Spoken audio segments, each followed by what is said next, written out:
Joining me now is Bryan Stevenson, who is the director of the Equal Justice Initiative. Welcome to Uprising, Bryan.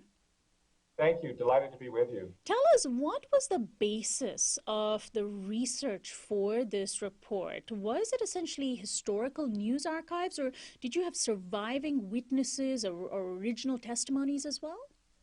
We use a really variety of sources. We started with the collected research that had been compiled by Professor Stuart Tolnay, University of Washington, and Professor Woody Beck, University of Georgia. They had done a pretty extensive study in 1995. So we looked at their data, and then we looked at archive files at Tuskegee University, which has long been regarded as the most comprehensive source for information about lynchings.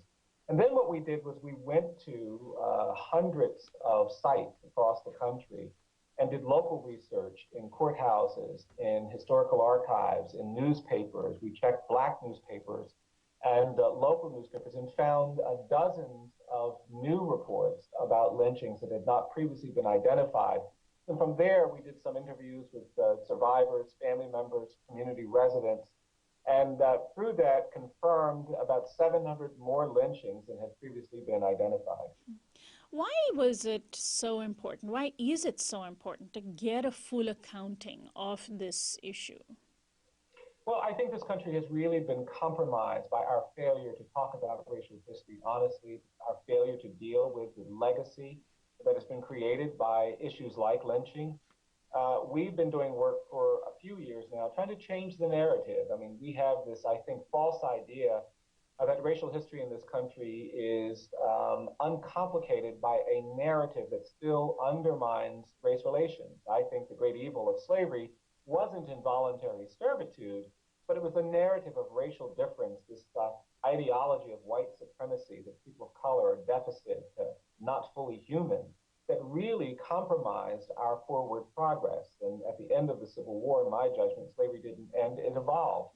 It turned into this era where we had decades of violence and intimidation and terrorism aimed at forcing black people to be compliant, subordinate, and cooperative in a system of racial hierarchy. And these terror lynchings were the very powerful expressions of that ideology. And it so traumatized people of color that they fled. And that's how we have people of color now in Cleveland, Chicago, and throughout the country. Right. How did you, for the purposes of this report, define what a lynching was? I mean, was it essentially the practice of hanging someone, or did you include other gruesome methods of murder as well?